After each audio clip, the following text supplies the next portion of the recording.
Ceci est un livre audio autogénéré par Google. Les éditions Max Milo présentent Un demi-siècle au bord du gouffre atomique de Jean-François Bouchard. Depuis les années 1950, plus d'une vingtaine de crises mondiales ont failli dériver en guerre atomique.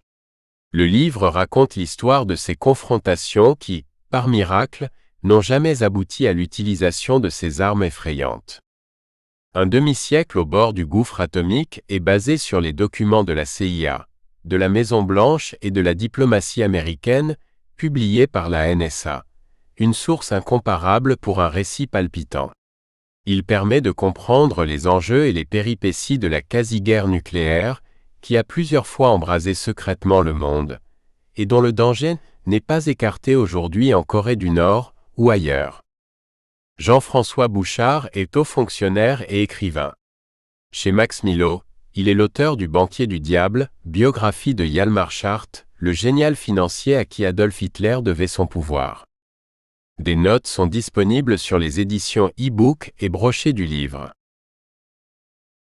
Prologue, la deuxième fois. Il était 10h20, heure de Tokyo. Les deux bombardiers B-29 Super Fortress de l'US Army Air Force traçaient paresseusement des cercles au-dessus de la ville de Kokura, à 30 000 pieds d'altitude. Aux commandes du bombardier B-29 Bockscar, le major Charles Sweeney était perplexe. La météo n'était pas conforme à ce qu'il attendait.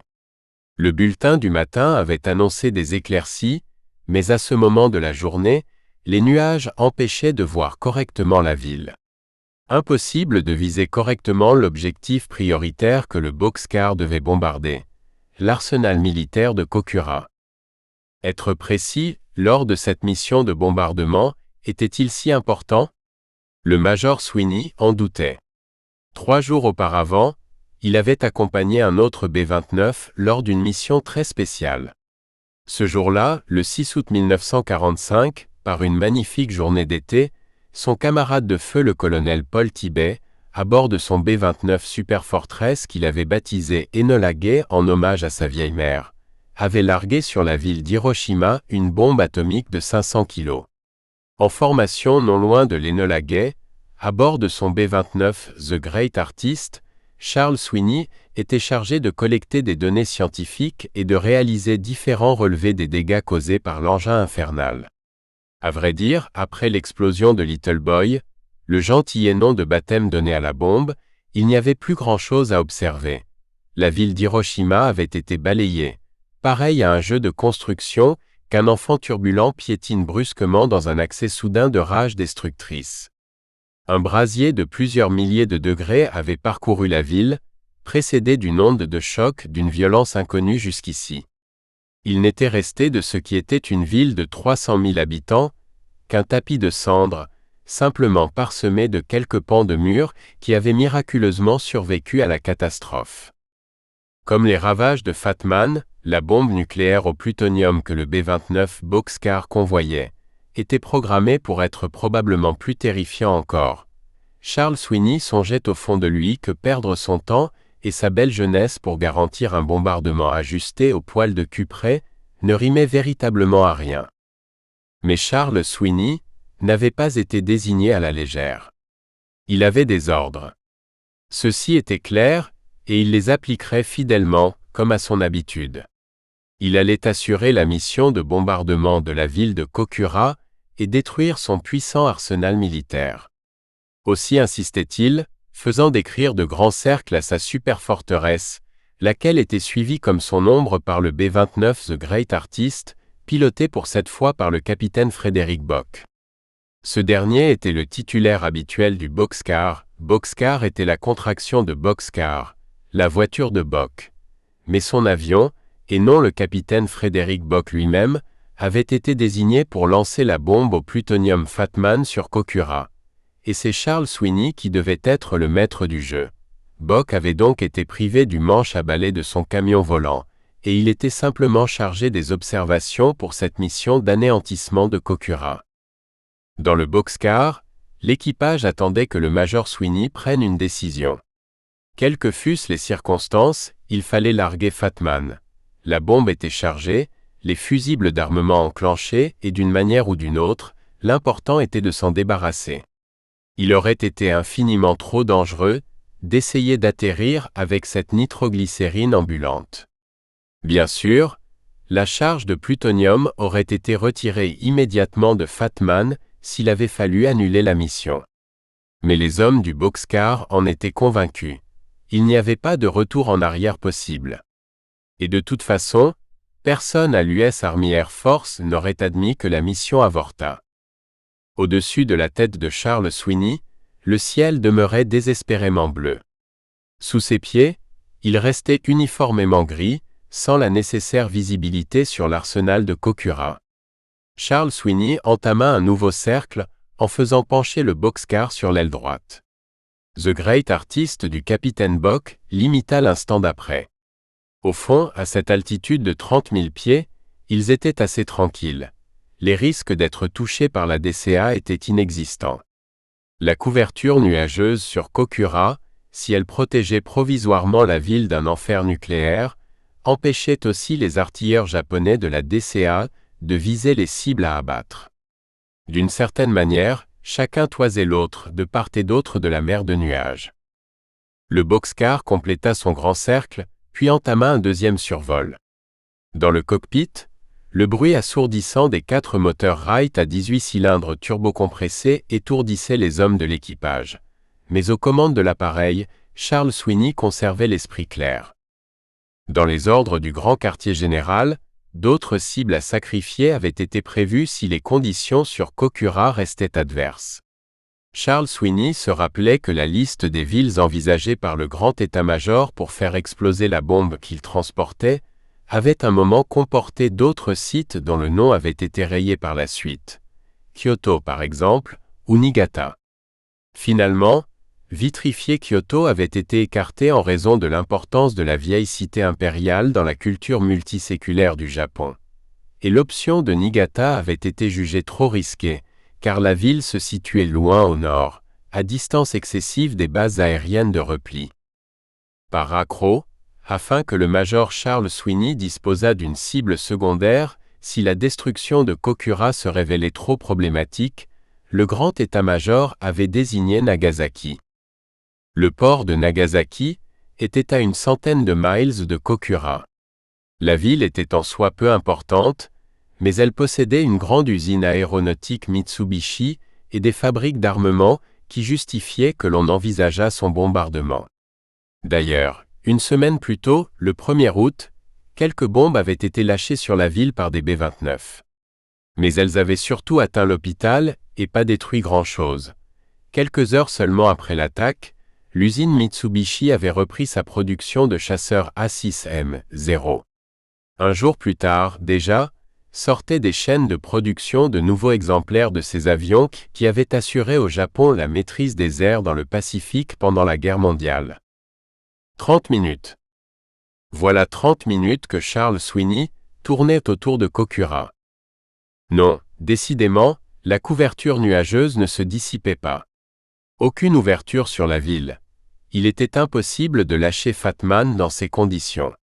Envisager un bombardement au radar ne garantissait pas une efficacité suffisante. Si la bombe au plutonium venait à exploser derrière une colline, celle-ci pourrait former un écran de protection pour la ville. Les destructions seraient alors limitées et l'effet psychologique sur les Japs ne serait pas à la hauteur des attentes. Allez. Le major Sweeney décida. Il annonça à son copilote, puis au B-29 The Great Artist et enfin à l'état-major qu'il mettait le cap sur Nagasaki. Puis il vira de bord, direction est-sud-est, imité par l'autre B-29. 10 minutes après, le port de Nagasaki était en vue. Parfait. Les nuages étaient moins nombreux. Le major Sweeney opéra un large cercle sur la ville. Depuis son altitude de 30 000 pieds, Nagasaki ressemblait à un décor figé, comme une de ces photos topographiques dont des caisses entières encombraient les couloirs de l'état-major. Le boxcar, très tranquillement, traçait son sillon dans le ciel de Nagasaki. Puis, le major Charles Sweeney reconnut l'endroit.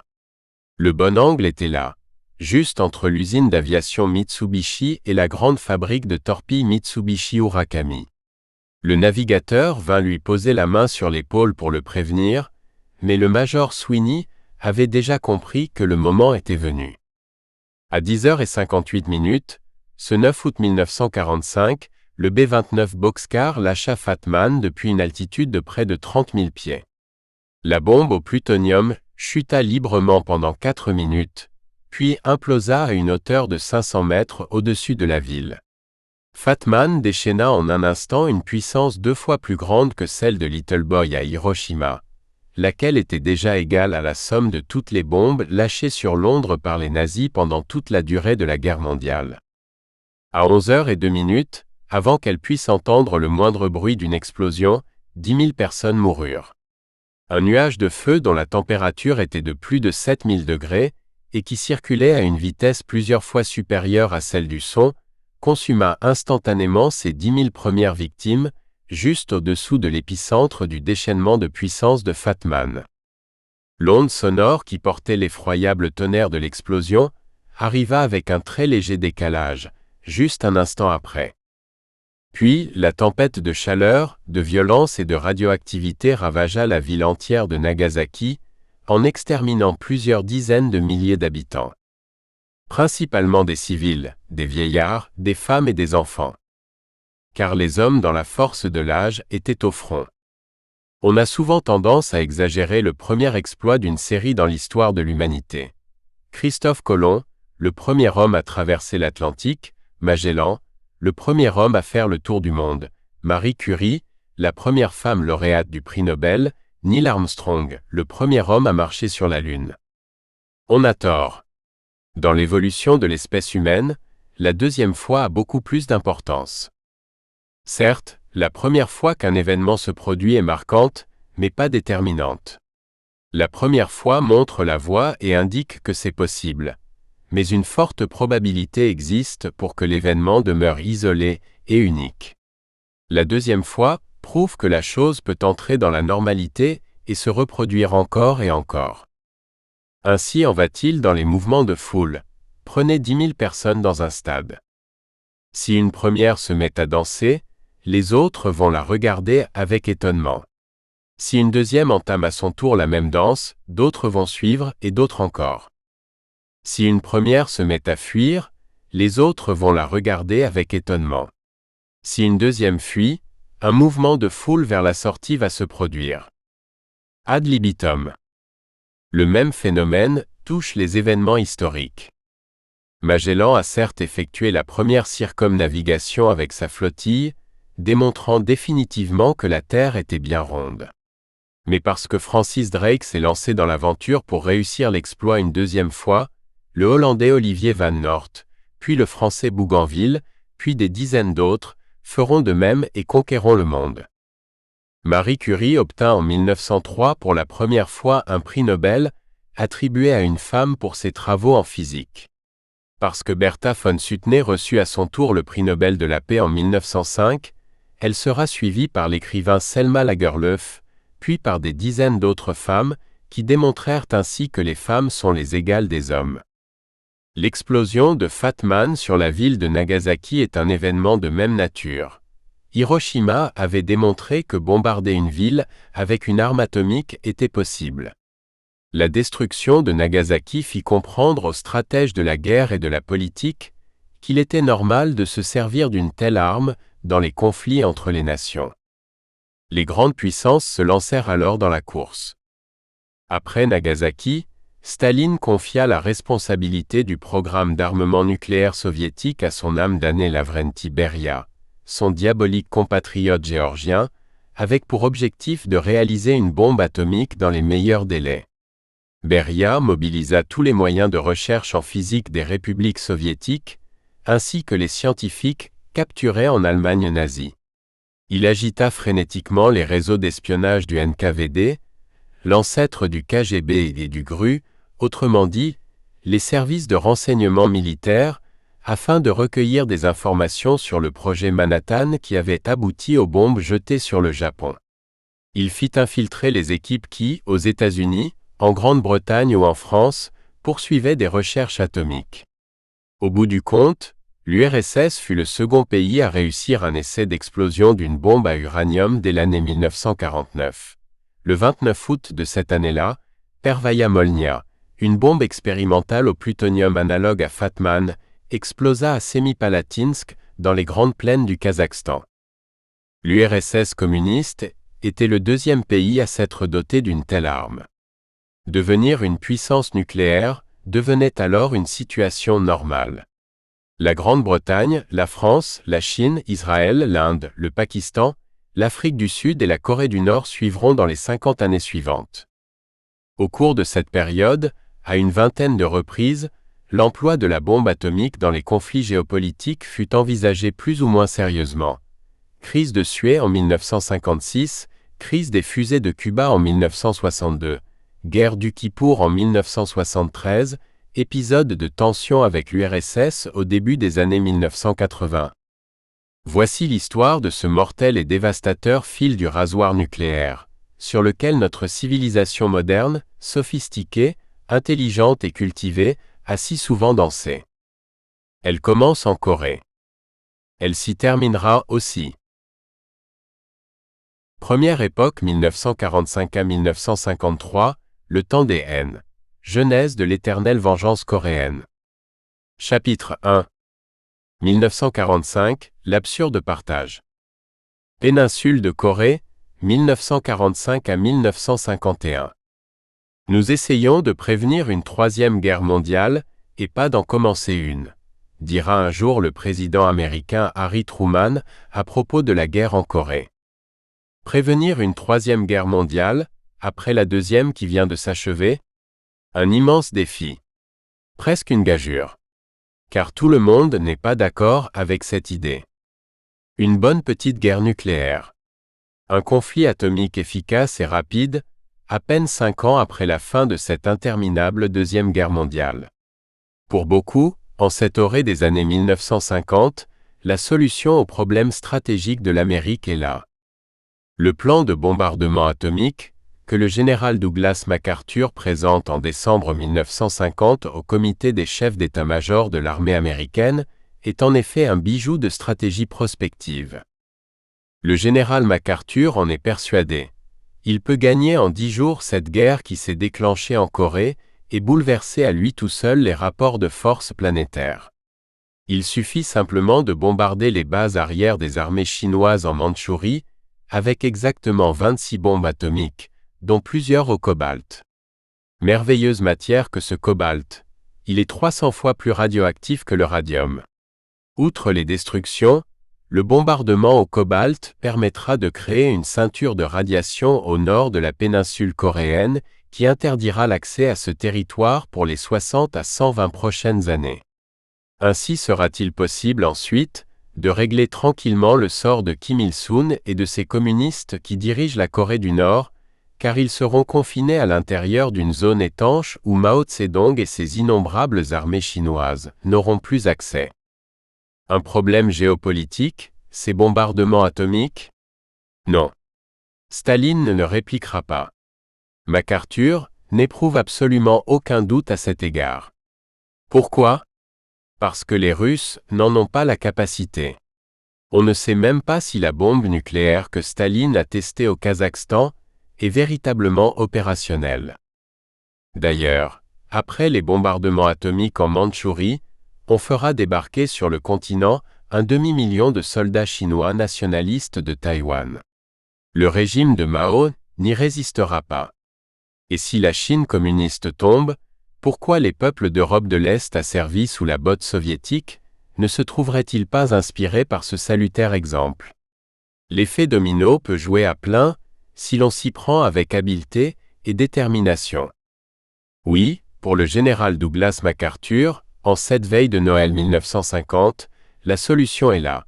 Une salve de bombardements atomiques qui viendra bouleverser l'ordre géopolitique mondial hérité des accords de Yalta. Et qui permettra d'en finir avec le communisme qui conteste l'hégémonie mondiale américaine. Revenons en arrière. Toute l'affaire s'enclenche 5 ans plus tôt par un malentendu. Le 9 août 1945, après que la deuxième bombe atomique américaine a vitrifié la ville de Nagasaki, le Japon réalise dans quelle impasse militaire le pays se trouve. Bombardé par les Américains, bientôt attaqué par les Soviétiques qui viennent de lui déclarer la guerre, privé d'un quelconque soutien au sein de la communauté internationale depuis l'anéantissement des forces de l'Axe et du Troisième Reich, une seule option s'offre à lui, la capitulation. Dès le 10 août, au lendemain de l'explosion de Fat Man sur Nagasaki, dans les locaux du Grand Quartier Général à Washington, le comité des chefs d'état-major de l'armée américaine attend d'une heure à l'autre la reddition officielle du Japon. Toute la journée se déroule dans cette attente fébrile que rien ne vient interrompre, sinon les télégrammes qui s'empilent dans les corbeilles sans jamais apporter la nouvelle attendue.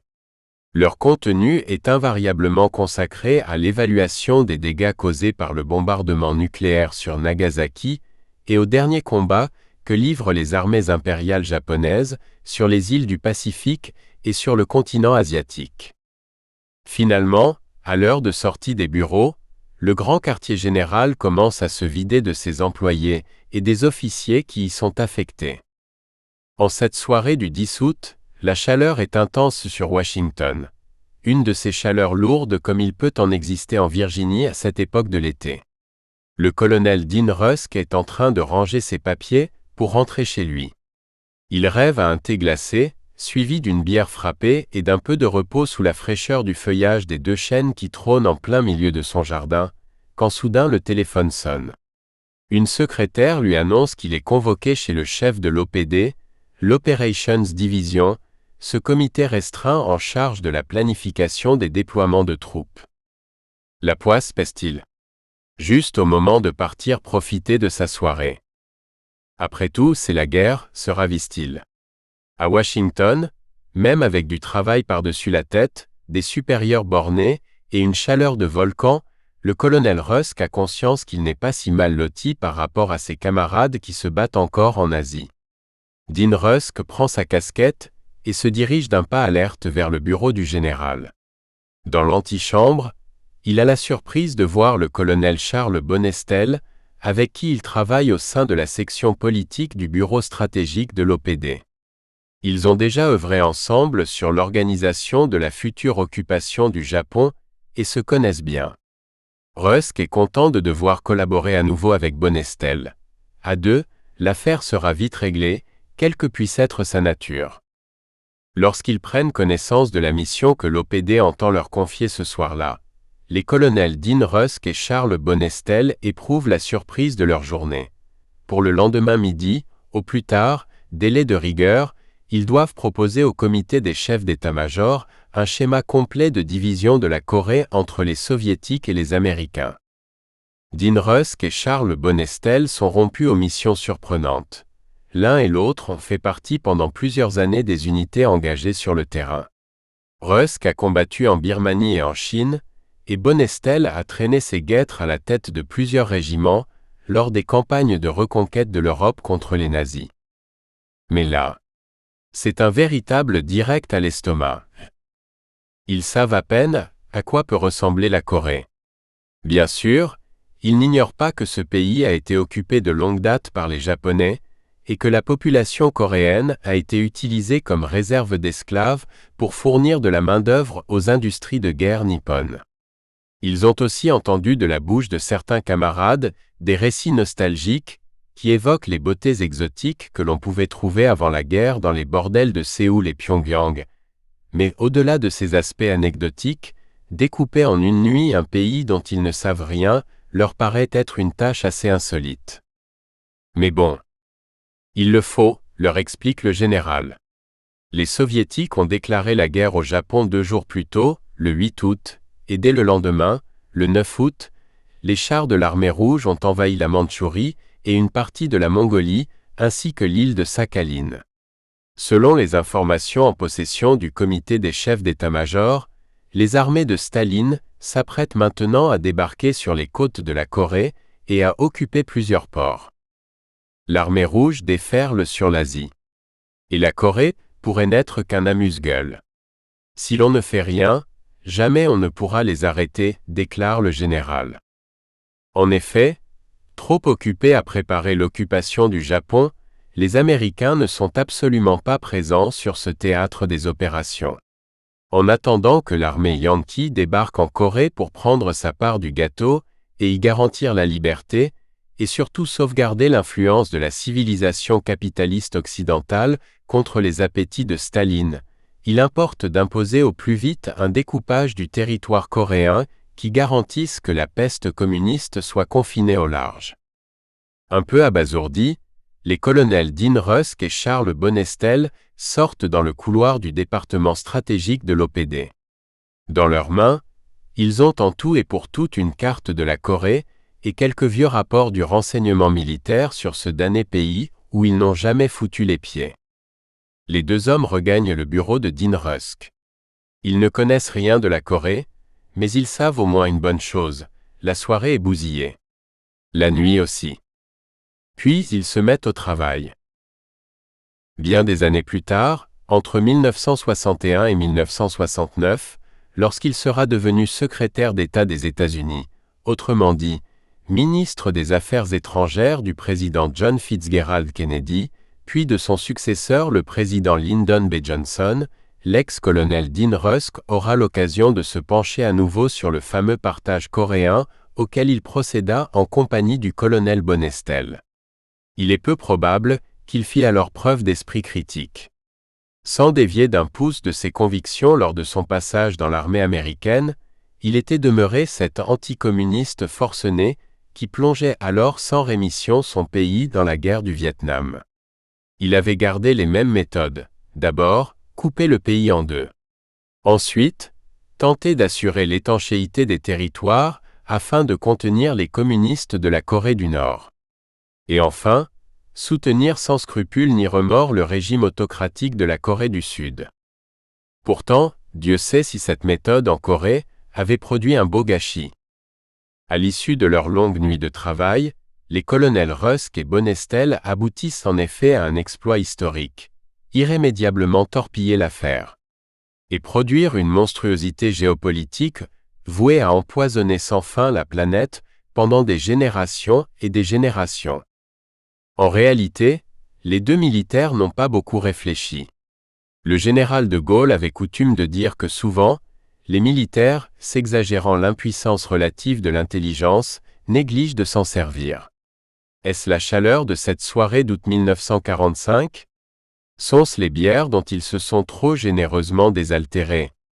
Doctement penchés sur la carte de la Corée, Dean Rusk et Charles Bonestell appliquent dans toute son exactitude la maxime du glorieux général français. Leur préoccupation cardinale est la suivante. Quel découpage Staline va-t-il bien pouvoir accepter ? Et finalement, ils s'inspirent des pères fondateurs des États-Unis qui ont tracé à la serpe les frontières des États composant leur vaste pays, au moyen de longues lignes droites tirées au cordeau. Pour dépecer sans plus de fioritures la Corée, les deux colonels hésitent benoîtement entre deux traits de scalpel parfaitement rectilignes, le 39e parallèle ou le 38e parallèle. Le 39e parallèle offre à leurs yeux un avantage, il est plus au nord, ce qui réduit d'autant le territoire communiste. Mais il présente un inconvénient. La ville de Pyongyang, pressentie pour être la capitale de la zone nord, est coupée en deux. De quel côté se trouvent les bobinards ? À peu près équitablement partagés, à vrai dire. Mais Rusk et Bonestell, en lâchant quelques rots chargés de relents de bière, finissent par admettre en rigolant que cela n'a pas beaucoup d'importance. En toute hypothèse, quelle que soit la dévolution des bordels, Staline n'acceptera pas un diktat dont le résultat serait la découpe à la hache de la ville de Pyongyang, qu'il entend bien s'attribuer tout entière, et pour pas cher. Par défaut, Rusk et Bonestell optent donc pour le 38e parallèle. Sur quelques feuilles de papier à destination de leurs supérieurs, ils expliquent ce choix de circonstances par quelques phrases péremptoires, pointant essentiellement les risques d'un refus de Staline si un autre choix était retenu. Puis ils envoient la proposition au secrétariat du département stratégique de l'OPD afin qu'elle soit examinée par le comité des chefs d'état-major. Dean Rusk et Charles Bonestell ont bonne réputation. La proposition est entérinée par le comité l'après-midi même et envoyée dans la foulée à la Maison-Blanche. 3 jours plus tard, le 14 août, le président Truman approuve le projet. Le 16 août, au grand soulagement de l'état-major américain, Staline donne son accord à son tour. Nous espérons que vous avez apprécié cet aperçu. Pour continuer à écouter ce livre audio sur Google Play Livres, utilisez le lien dans la description de la vidéo.